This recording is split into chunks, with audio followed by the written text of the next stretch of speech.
Bonjour et bienvenue sur Radio CSERT, votre podcast quotidien sur l'actualité cyber du jeudi 6 février 2025, épisode 183. Je suis Marc-Frédéric Gomez, en direct des terres de France. J'espère que vous allez bien.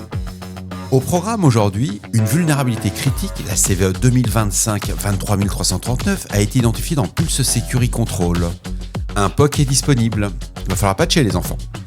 Vulnérabilité critique dans F5 Big IP, permettant à un attaquant authentifié d'exécuter des commandes système via eControl-REST et TMOS Shell. Exécution à distance sur les routeurs Netgear permettant une prise de contrôle à distance sans authentification. Exploitation active de la CVE 2025-21293 affectant Active Directory Domain Services a été corrigée par Microsoft en janvier. Un POC est aussi disponible, il faut vraiment patcher. Des cybercriminels exploitent des failles Zero Day dans Veracor. Microsoft AI Red Team publie un rapport passionnant sur les vulnérabilités et défis rencontrés lors des tests de Red Teaming sur plus de 100 modèles d'IA générative. Démantèlement des forums cybercriminels Cracked et Nuled.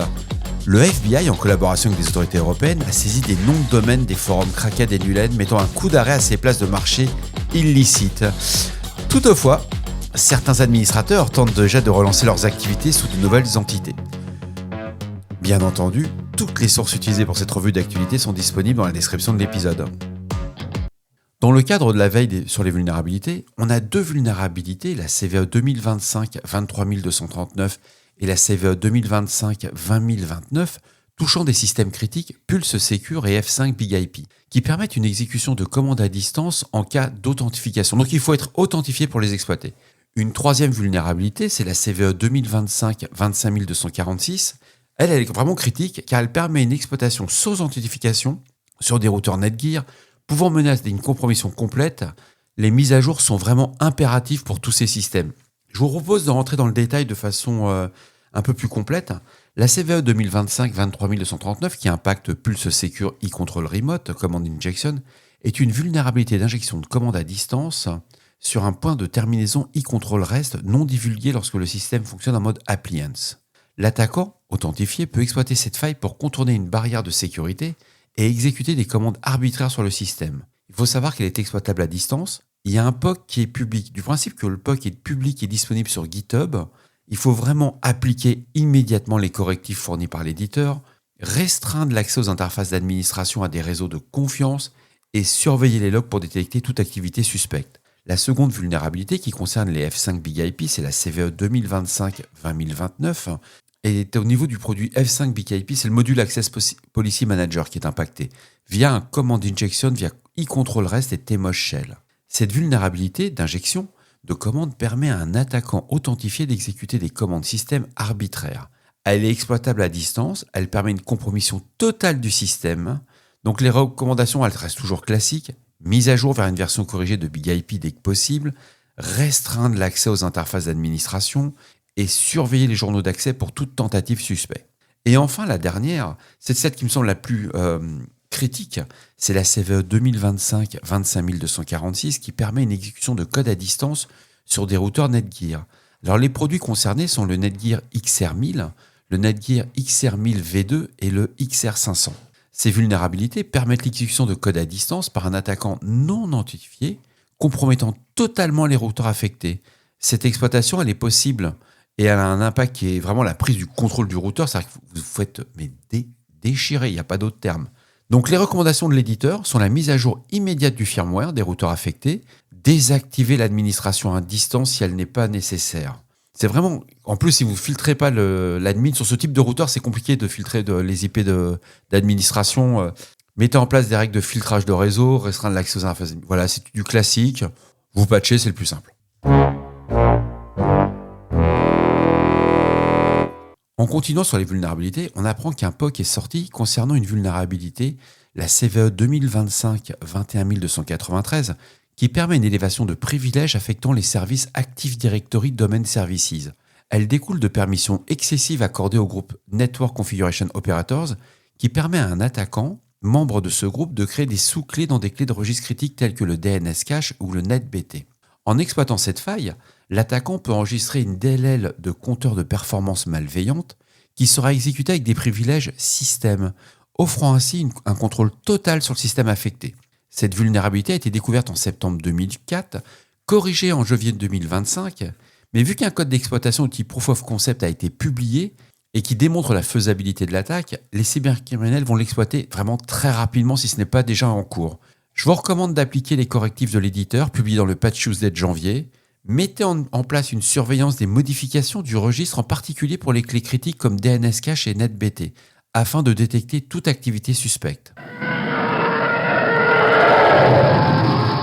J'ai retenu, dans un article d'Helpnet Security, sur le fait que certaines menaces restent sous le radar pendant des années, exploitées par des groupes malveillants bien avant que des correctifs ne soient publiés. C'est toujours intéressant parce qu'on y a ce qu'on appelle les légendes urbaines et le retour d'expérience. Et là, vraiment, dans le retour d'expérience, c'est ce qui va se produire avec deux CVE, qui sont la CVE 25185, la CVE 2025 25181 et la CVE 2024 57968. Ce sont deux vulnérabilités critiques qui affectent un produit qui s'appelle Veracore, une solution de gestion d'entrepôt et de traitement des commandes qui est largement utilisée à travers le monde. Depuis au moins 2020, vous vous rendez compte, on est quand même en 2025, 2020 ça fait 5 ans, le groupe XE, un collectif cybercriminel d'origine supposée vietnamienne, a discrètement exploité ces failles pour infiltrer des systèmes et en extraire les données sensibles.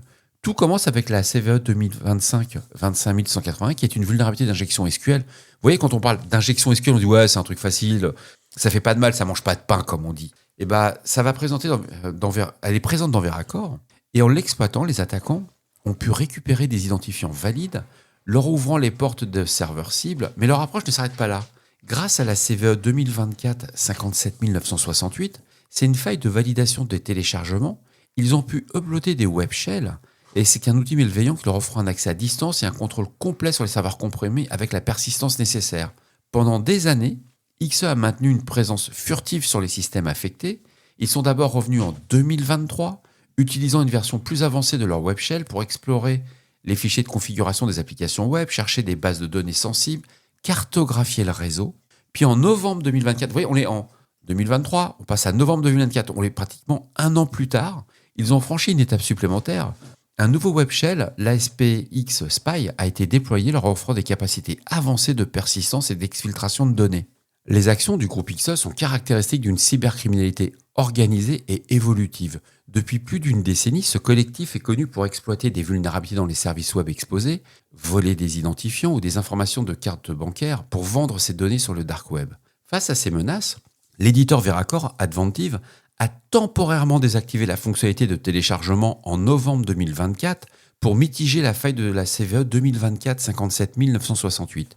Mais à ce jour, aucune correction officielle n'a encore été publiée pour la CVE 2025 25181, laissant de nombreuses installations vulnérables. Alors qu'est-ce qu'on peut faire face à une telle menace si vous êtes concerné ?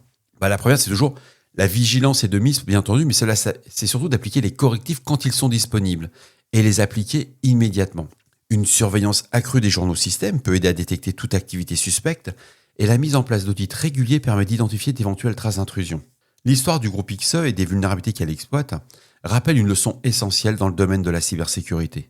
Les menaces les plus dangereuses ne sont pas celles qui font du bruit sur les médias et la persistance des attaquants n'est pas une légende urbaine. Ils ont un facteur temps pour eux. Ils ont un ROI à faire, effectivement, ils ont aussi des factures à payer. Ce sont des êtres humains, hein. Ils doivent quand même manger. Mais ils ne sont pas pressés. On peut rentrer dans un système et plutôt que tout saccager, de tout exfiltrer, mettre un ransomware qui est assez facile, eux, ils vont dans une autre logique jusqu'où on peut poncer toutes les informations, tout le système d'information et voir ce qu'on peut derrière en récupérer. Ils vont vendre l'accès, ils vont vendre les credentials, ils vont vendre les cartes bancaires, c'est-à-dire qu'ils vont désassembler complètement votre système d'information. Intéressant à lire. Microsoft AI Red Team, ce qu'on appelle l'AIRT, a mené une étude approfondie sur plus de 100 produits d'IA générative dans le but d'identifier leurs vulnérabilités et de renforcer leur résilience face aux menaces émergentes. Le document fait 21 pages. C'est vraiment un document à lire. Si vous avez un truc à faire ce matin, je vous recommande, vous le lisez sur votre PC, votre tablette, ce que vous voulez, vous l'imprimez. Moi, personnellement, je l'ai imprimé, je l'ai annoté. Dès le début de l'analyse, on va constater que les attaques potentielles contre des systèmes ne sont pas nécessairement complexes et contrairement à ce qu'on pourrait penser, exploiter une IA ne demande parfois que des manipulations vraiment très simples. Les prompts sont très basiques, c'est accessible à des acteurs malveillants, peu expérimentés Et la question que je pose à travers ce document, c'est comment on peut sécuriser ces modèles face à des menaces aussi variées que subtiles. Et l'étude va mettre en avant 8 enseignements clés. D'abord, comprendre précisément le fonctionnement des systèmes d'IA. Et trop souvent, les entreprises vont intégrer ces modèles sans en maîtriser réellement les implications sécuritaires. Ensuite, les tests automatisés ne suffisent pas. Si des outils d'évaluation sont précieux, l'expertise humaine reste indispensable pour détecter ces vulnérabilités inattendues. Les impacts négatifs de l'IA sont difficiles à mesurer à ce stade dans l'étude, mais il y a pas mal de cas concrets qui vont venir illustrer les risques. Dans un premier exemple, il y a une IA combinant un modèle de langage et analyse d'image a été contournée par une simple manipulation, lui faisant générer des résultats inappropriés. Un autre cas va démontrer comment les LLM peuvent être détournés pour automatiser des escroqueries, facilitant ainsi des campagnes de phishing sophistiquées. Mais l'un des risques les plus critiques, ça concerne les chatbots interactifs. Lorsqu'un utilisateur en détresse s'adresse à eux, comment garantissent-ils une réponse appropriée? Et sans supervision adéquate, donc par un être humain, une IA mal calibrée pourrait aggraver une situation au lieu de l'aider. Un scénario qui soulève de sérieuses questions éthiques. Je vous recommande fortement ce document. Lisez-le, ça vaut la peine. Je vous ai mis le lien dans la description de l'épisode. C'est pas mal. C'est rare et c'est pas de la pub pour une fois.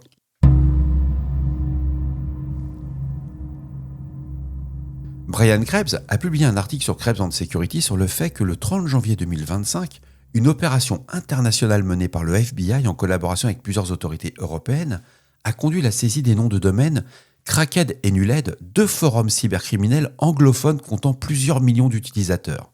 Ces plateformes étaient spécialisées dans le trafic de données volées, la diffusion d'outils de piratage et la vente de services liés à la cybercriminalité. L'enquête révèle que les 2 individus derrière ces forums géraient également des services liés à l'anonymisation et au paiement. Parmi eux, Celix, un processeur de paiement utilisé sur Cracked, ainsi que StarkRDP.io et RDP.sh, 2 plateformes de location de serveurs virtuels anonymes largement promis sur Cracked et Nuled. Ces services étaient exploités par une entité allemande nommée 1337 Services GmbH, donc des entreprises enregistrées en Allemagne au registre du commerce à Hambourg, et également connues sous le nom de AS 210 558. Selon les archives commerciales, 1337 Services GmbH est dirigé par Florian Marzal, 32 ans, et Finn Alexander Grimp, 28 ans. Ces 2 individus sont fortement impliqués dans l'écosystème cybercriminel. D'après Brian Krebs, les investigations indiquent que Finn Alexander Grimp, alias Finn ou FinDev, serait le fondateur de Nuled. Il est également à l'origine de la société Dream Drive, allemande, spécialisée dans la location de voitures de luxe et de motos haut de gamme. Qui a dit que la Lamborghini a été forcément à Dubaï? Son implication dans l'univers des cybercriminels remonte à plusieurs années.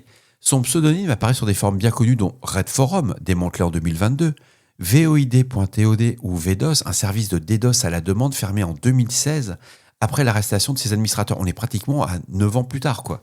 Parallèlement, Florian Marzal, connu sous le pseudonyme Flaren N ou Stark RDP, gérait l'administration du forum Cracked. Son profil LinkedIn est présenté comme cofondateur de Celix et fondateur de 1337 Services GmbH. L'analyse de ces comptes de messagerie révèle une forte implication dans la gestion des services proposés de ces plateformes. Bon, concrètement, au niveau de l'enquête, quand vous lisez l'enquête, vous dites, c'est bon, les gars, ils se sont fait arrêter, c'est fini, là, ils partent pour quelques années, voire quelques mois en prison au minimum. Mais on est sur un écosystème cybercriminel extrêmement bien structuré et résilient. Et Nuled, actif depuis 2016, comptait plus de 5 millions de membres et facilitait l'achat et la vente de credentials, de documents d'identité falsifiés, d'outils de piratage et de services frauduleux. Pourtant, ces forums ont eux-mêmes été victimes de cyberattaques entre eux. Plusieurs fuites de données ont exposé des conversations privées entre les utilisateurs relevant des liens entre les administrateurs et d'autres plateformes. L'une de ces plateformes est Shopee.gg, une marketplace e-commerce offrant des services similaires à Celix et utilisée par les cybercriminels pour monétiser leur activité. Vous voyez, on est sur une économie parallèle. Mais ce n'est pas une économie qui est cachée, parce qu'il faut blanchir l'argent. Donc il y a des entreprises qui sont enregistrées, il y a des transactions financières qui sont faites. Et c'est incroyable parce que, contrairement aux autres services saisis, Shopee n'a pas été visé par l'opération Talent et resté en ligne. Son activité est enregistrée sous le nom de Shopee e-commerce Limited, basée à Ganner en Israël. Alors la suite de l'opération, c'est pas très brillant à ce stade, parce que l'opération Talent a conduit à l'arrestation en Espagne d'un administrateur présumé de Nuled, Luca Schon, un Argentin de 29 ans, mais aucune autre arrestation ou inculpation n'a été officiellement annoncée à ce jour. Cependant, les administrateurs des services saisis ne semblent pas avoir abandonné leurs activités. Sur Telegram, c'est là que ça devient lunaire. Floren N et Stark RDP ont affirmé qu'aucune charge n'a été retenue contre eux et qu'ils sont en train de relancer Stark RDP sous un autre nom.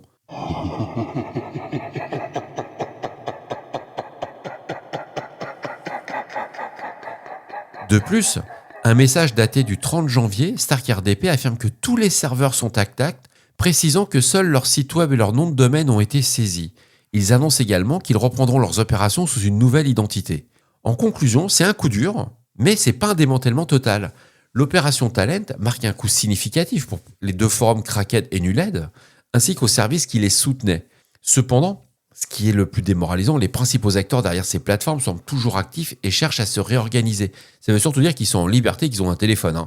Ces affaires illustrent vraiment la tendance récurrente de la lutte contre la cybercriminalité, des opérations policières qui peuvent temporairement perturber ces écosystèmes, mais sans une action soutenue et une coopération internationale continue, ces structures ont une capacité de résilience qui est vraiment impressionnante. En tout cas, courage pour nos forces de l'ordre. C'est pas gagné,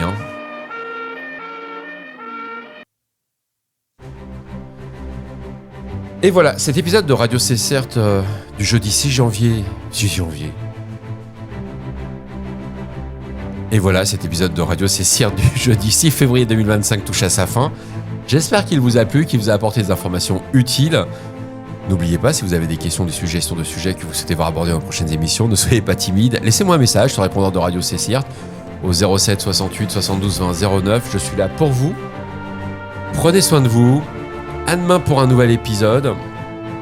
Merci à tous les auditeurs et auditrices que j'ai pu croiser au Cybercampus hier. C'était hyper sympa. J'ai passé un très bon moment. Mais j'ai dû aussi un peu bosser quand même. Au revoir.